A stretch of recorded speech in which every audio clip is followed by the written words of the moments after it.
दोस्तों स्वागत है सभी का exams with MS YouTube channel पर। 27 फरवरी 2024 को है हमारा मैथ क्लास 10th का पेपर यूपी बोर्ड में। उन बच्चों के लिए ये वीडियो मोस्ट इंपॉर्टेंट है जिनको मैथ का पेपर देने में प्रॉब्लम होती है और मैथ में कुछ भी नहीं आता, तब भी वो किस तरह से अपने मैथ की कॉपी को लिखेंगे जिससे उन्हें अच्छे खासे ठीक ठाक नंबर मिल जाए। और जो स्टूडेंट्स ये वीडियो इसलिए देख रहे हैं कि इंपॉर्टेंट क्वेश्चन उनको देखने को मिले, तो बिल्कुल ये 2023 का बिल्कुल लेटेस्ट 822 डीएक्स कोड का ये मॉडल पेपर आपकी हेल्प करने वाला है, क्योंकि सारे क्वेश्चन यहाँ पर आपको बहुत ही ज्यादा इंपॉर्टेंट देखने को मिलने वाले हैं।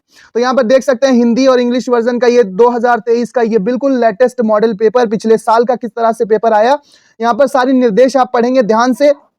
कुछ नहीं आता आपको, मैथ का पेपर देने में प्रॉब्लम हो रही है, जिन स्टूडेंट्स को कुछ भी आता पता नहीं है तो वो किस तरह से अपनी कॉपी को लिखेंगे, वीडियो को लास्ट तक देख लेना, चैनल को सब्सक्राइब कर लो। बाकी भी मॉडल पेपर लगातार आ रहे हैं, किस तरह से आपको कॉपी में अपने लिखना है जिससे टीचर आपको पास करेंगे अच्छे नंबर से। तो बच्चों पर सबसे पहले आपको बताना है कि इसमें दो खंड हैं, आ और बा। आ में 20 नंबर के एक नंबर के एमसीक्यू प्रश्न है, बहुविकल्पीय प्रश्न है। बहुविकल्पीय प्रश्न मतलब जिनके 4 ऑप्शन दिए हैं और उसमें से एक ऑप्शन सही है। तो ये ऑप्शन वाले जो प्रश्न है ये हमें अपने ओएमआर शीट पर करना है।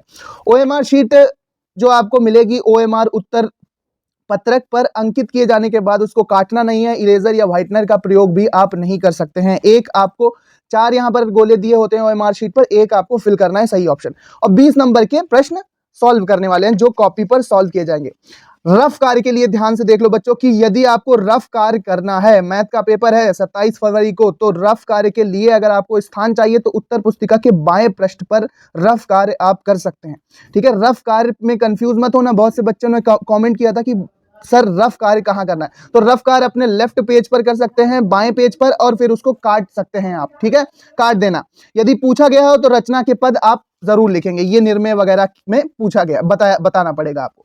ठीक है, जहां पे चित्र बनाना है वहां पर चित्र बनाएंगे, डायग्राम वगैरह से स्पष्ट करेंगे। तो चलो शुरू करते हैं। सबसे पहले आपको क्या करना है, सबसे पहले तो ओएमआर का काम आपको समाप्त करना है। ओएमआर के प्रश्न किस तरह से होंगे, खंड आ में बहुविकल्पीय प्रश्न, दोनों हिंदी मीडियम और इंग्लिश मीडियम दोनों में ही आपको प्रश्न देखने को मिल जाएंगे।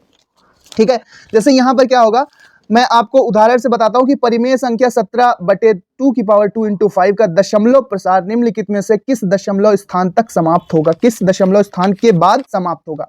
तो यहां पर 4 ऑप्शन है, ए बी सी डी, 1 2 3 4। तो आप इसको सॉल्व करेंगे। अब प्रॉब्लम यह है कि सॉल्व ही तो नहीं करना आता, तो फिर हम अपने ओएमआर पर कैसे भरेंगे। तो ध्यान से आपको अपने बिल्कुल सही चॉइस के अनुसार जो उत्तर आपको अच्छा लगे, मान लीजिए 20 के 20 क्वेश्चन में आपको बिल्कुल आइडिया नहीं है कि हमें क्या भरना है, तो आप वो प्रश्न भरेंगे, वो ऑप्शन भरेंगे, प्रश्न का वो ऑप्शन भरेंगे जो आपको सबसे सटीक लगता है। और जो बच्चे पढ़ के जाएंगे, जो बच्चे सॉल्व कर लेते हैं, उनके लिए कोई प्रॉब्लम ही नहीं है। ओएमआर के 20 प्रश्न वो आधे घंटे में ही सॉल्व करके रख देंगे। तो 20 प्रश्न आप यहाँ पे देखो, यहाँ पर 3,5 की वाई अक्ष से दूरी, ये सारे प्रश्न आपको यहाँ पर देखने को मिल जाते हैं। ठीक है, प्रश्न संख्या 3 जो हिंदी में दिया हुआ है वही जस्ट उसके नीचे इंग्लिश में भी प्रश्न दिया हुआ है। तो इस तरह से आप ये ओएमआर के प्रश्न में कुछ नहीं कर सकते। अगर उत्तर आपको पता है तो ही आप उत्तर का आंसर लिख पाओगे, अगर आपको सॉल्व करना आता है। अगर आपको सॉल्व ही नहीं करना आता है बच्चों, तो फिर आप उसका उत्तर नहीं लिख पाओगे। लेकिन जिन बच्चों को आता है वो आराम से इन ओएमआर के प्रश्नों को सॉल्व कर ले जाएंगे, बहुत ही आसानी से, उन्हें कोई भी दिक्कत नहीं होने वाली है। अब यहां पर मान लेते हैं कि 20 प्रश्न आपके ओएमआर वाले, पहले प्रश्न देख लेते हैं सारे। 20 प्रश्न ओएमआर के हैं। ठीक है, पहले सारे प्रश्न देख लेते हैं। अब करना क्या है, जिन स्टूडेंट्स को बिल्कुल भी कुछ नहीं आता तो वो ओएमआर के 20 प्रश्न कैसे हल करेंगे जिससे उन्हें 10-12 नंबर मिलें। ठीक है, एक ऐसी ट्रिक जिससे आपको 10 से 12 नंबर 20 में जरूर मिल जाएंगे। ठीक है, तो यहां पर देख सकते हैं आप, ये सारे प्रश्न हैं, प्रश्न संख्या 12 तक पहुंच गए हैं। प्रश्न संख्या 12 के बाद आप यहां पे देख सकते हैं वही चीज इंग्लिश में दी हुई है। प्रश्न संख्या 12, फिर प्रश्न संख्या 13, फिर 14 हो गया। ठीक है, ये सारे प्रश्न आपको सॉल्व करने हैं। नहीं आते हैं, उसके बाद क्या करना है, क्या ट्रिक लगानी है ओएमआर शीट में जिससे आपके 10 से 12 क्वेश्चन आराम से सही हो जाएंगे। ठीक है, तो ये पहले 20 क्वेश्चन मैं आपको दिखा देता हूं जो कि पूछे गए हैं और पूछे जाएंगे आपके एग्जाम में, मैथ के एग्जाम में, मैथ क्लास 10 के एग्जाम में जो प्रश्न पूछे जाएंगे। तो प्रश्न संख्या 18 देख सकते हैं आप, इस तरह से माध्य और बहुलक क्रमशः पूछे गए हैं। इसके बाद बारंबारता बंटन का बहुलक वर्ग क्या होगा, ये पूछा गया है, ये क्वेश्चन पूछा गया है, आप ध्यान से देखिए। इसके बाद क्वेश्चन संख्या 20 में एक और क्वेश्चन पूछ लिया गया है कि निम्नलिखित बारंबारता बंटन का माध्यिका वर्ग कितना होगा। 4 ऑप्शन ये नीचे दिए हुए हैं, ध्यान से देखना, और इनमें से आपको A B C D भरना। अब 20 के 20 प्रश्न हमें नहीं आते, 20 के 20 प्रश्न आपको आते ही नहीं है, तो फिर आप ये करना कि आप 20 प्रश्न का एक ही ऑप्शन सेलेक्ट करना, जैसे मतलब C आप सेलेक्ट करना, तो आपके वहां पर कुछ प्रश्न 10 तक प्रश्न तो सही हो जाएंगे। मतलब आपको सभी प्रश्नों में केवल एक ही विकल्प चूज करना है। अगर आपको बिल्कुल आइडिया नहीं है और गलती कर दी है, साल भर पढ़ाई नहीं की है, तो OMR में आप वही प्रश्न वही ऑप्शन भरेंगे कि जैसे पहले का भी C आप लगाएंगे, दूसरे का भी C लगाएंगे, तीसरे का भी C लगाएंगे, या इस तरह से कर लेना कि 1 से 10 तक C कर लेना और 11 से 20 तक B कर लेना, इस तरह से। तो वहां पर आपके कम से कम 9 से 11-12 प्रश्न आपके OMR शीट वाले ठीक होने की संभावना रहती है। अब जिनको बिल्कुल कुछ नहीं आता मैथ के पेपर में, वो क्या करेंगे, पार्ट बी उनके लिए बिल्कुल सही चीज है। पार्ट बी में वो कैसे नंबर प्राप्त कर सकते हैं। तो बच्चों, एग्जामिनर सर क्या करते हैं कि एग्जामिनर सर आपकी कैपेसिटी देखते हैं, बहुत ही बच्चे गड़बड़ कर देते हैं। अब जैसे खंड आ यहाँ पर दिया हुआ है कि सिद्ध कीजिए कि √3 एक परिमेय संख्या। तो परिमेय संख्या के बारे में आप जो भी पढ़ के गए हो, जो भी आपको आइडिया हो, जो भी आपको सर ने पढ़ाया हो, तो वह आप अच्छे से लिखना स्टार्ट करेंगे। जैसे यहाँ पर दिया हुआ है सिद्ध कीजिए, तो यहाँ पर आप अच्छे से प्रश्न डाल देंगे। देखिए प्रश्न यहाँ पर आप डाल देंगे, प्रश्न संख्या 1 का ये हो गया A। तो यहाँ पर आप फिर लिखना, यहाँ पर आप क्या लिखेंगे, लाल पेन यूज नहीं करना है, ब्लैक पेन यूज करना है, ठीक है। यहां पर आप क्या लिखेंगे कि सिद्ध करना है, सिद्ध करना है, सिद्ध करना है कि √3 एक अपरिमेय संख्या है। अब आपको पता ही नहीं है कि √3 एक अपरिमेय संख्या है या नहीं है, तो आप क्वेश्चन लिख के थोड़ा आप यहाँ पर कुछ भी कैलकुलेशन से, ठीक है, कुछ भी आप फॉर्मूला इससे रिलेटेड जो कुछ याद हो आपको परिमेय संख्या से रिलेटेड, उसको लिख के आप लगभग आधा पेज कवर करने का प्रयास करेंगे। और बाद में आप लिखेंगे कि इससे स्पष्ट होता है, इससे स्पष्ट होता है कि √3 एक अपरिमेय संख्या है।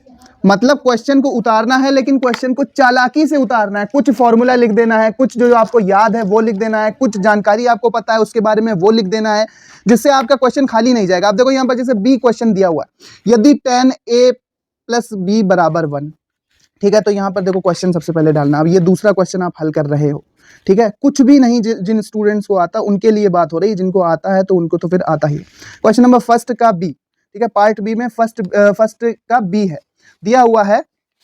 ध्यान से देखिए क्या दिया हुआ है, यदि tan a + b = 1 और tan a - b = √1/√3, तो 0 degree greater than is equal और लेस देन a + b। ये तो a और b के बीच के कोण का मान ज्ञात कीजिए। कोण यहाँ पर होगा, या a और b के बीच का मान ज्ञात कीजिए। जब पता ही नहीं है कि मान कैसे ज्ञात होगा, क्या होगा, तो जो भी यहाँ पर सूचना दी हुई है उस सूचना को आप अच्छे से यहाँ पर नोट कर लो, ठीक है।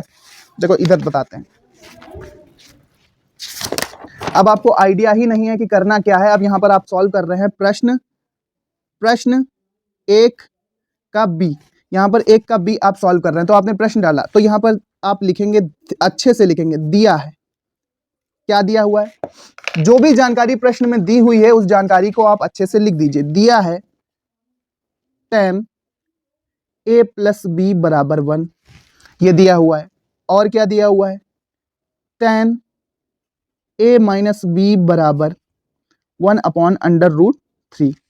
और क्या दिया हुआ है कि 0 डिग्री यहाँ पर a + b लेस देन और इक्वल, ठीक है, a + b के लेस देन और इक्वल है, और ग्रेटर देन और इक्वल है 90 डिग्री के। तो हमें क्या निकालना है बच्चों, हमें निकालना है a और b के बीच के मान, a और b के बीच के मान, या कोण अगर यहाँ पर होगा, गलती से छपा है। तो ये आपने जानकारी इतनी लिख दी। अब इससे आप टीचर को इंप्रेस कर सकते हैं कि एटलीस्ट इन्होंने क्वेश्चन को सॉल्व करने की कोशिश की है, ठीक है। बाकी tan a + b का अगर फॉर्मूला आपको पता है, tan a + b का फॉर्मूला पता है अगर आपको, ठीक है, क्या होता है, tan a + tan b /1 + tan a tan b। इस तरह के जो भी फॉर्मूले आपको याद हैं वो आप लिख के अपनी क्वेश्चन को कवर करने की कोशिश करेंगे, क्योंकि कुछ आता नहीं है आपको। तो इस तरह से आप थोड़ा स्थान भर के, थोड़ी कॉपी भर के आप मैथ में ये ट्रिक लगा के भी आप अच्छे नंबर ले सकते हो। इससे टीचर को आइडिया लग जाता है कि बच्चे ने क्वेश्चन को सॉल्व करने की कोशिश की है, लेकिन वो बच्चा क्वेश्चन को सॉल्व करने में सफल नहीं हो पाया। ठीक है, इसी तरह से जो भी डाटा किसी भी क्वेश्चन में दिया हो, आप इस तरह से उसको लिख कर आएंगे। ठीक है, इस तरह से अगर आप लिखोगे तो फिर आप क्वेश्चन को कुछ नंबर अगर आपको जरूर मिल जाएंगे। अगर ये मान लीजिए 4 नंबर का क्वेश्चन था, कितने नंबर का था बच्चों? 4 नंबर का अगर ये क्वेश्चन था तो यहाँ पर आपको 2 से 2.5 नंबर जरूर देंगे सर, क्योंकि आपने लिखा है, सही से विधिवत लिखा है। तो लिखना सीखिए, सॉल्व करें ना करें लेकिन लिखना सीखिए। देखो एक और क्वेश्चन यहाँ पर है कि यदि cos थीटा बराबर 4/5 तो sin theta into cos theta plus tan square theta का मान ज्ञात कीजिए। उन बच्चों के लिए है ये वीडियो जिन्होंने कुछ भी नहीं पढ़ा है। तो आप यहाँ पर क्या लिखेंगे? प्रश्न संख्या डाल दिया, साफ सुथरी प्रश्न संख्या डाल दिया। प्रश्न संख्या क्या हो गई? ये है 2 का D, 2 का यहाँ पर D डाल दिया। इतनी चीज आपने प्रश्न संख्या डाल दी। अब यहाँ पर आप ध्यान से लिखेंगे दिया है। क्या लिखेंगे बच्चों? दिया है। जो भी जानकारी प्रश्न में दी हो वही जानकारी आप अच्छे से उतार देंगे। दिया है cos थीटा बराबर 4/5, 4/5 तो क्या करना है? Sine theta into cos theta, sine theta into cos theta plus tan square theta, इसका मान निकालना है। ठीक है, इसका मान निकालना है। अब आपको पता ही नहीं है तो यहाँ पर आपको 2-3 फॉर्मूले लिख देने हैं। Sine square theta plus cos square theta is equal to 1। ठीक है, अब नीचे आप फॉर्मूला लिख दीजिए कुछ भी, sec square theta minus tan square theta बराबर 1। तो sec square theta minus tan square theta, sec square theta minus tan square theta, आपने ये जानकारी लिख दी। तो यहां पर ये आपने जानकारी लिख दी तो इससे आपने कुछ यहां पर कवर कर लिया। और लास्ट में आपको कुछ नहीं कर देना है, सिद्ध लिख देना है कि जो है यहां पर कुछ आपने स्थान कवर कर लिया और यहां पर कुछ फॉर्मूले आप लिख देंगे। कुछ भी फॉर्मूले लिख सकते हैं आप। और फॉर्मूले लिखने के बाद आप उसको जैसे का तैसा यहां पर आप छोड़ देंगे। ठीक है, tan square theta plus cos theta into sine theta. ठीक है, तो इससे आपने कुछ स्थान कवर किया। उत्तर आपका नहीं आया लेकिन आपने स्थान कवर किया है, तो आपको कुछ नंबर मिलने की चांस रहेंगे, आपको पास होने के चांस रहेंगे।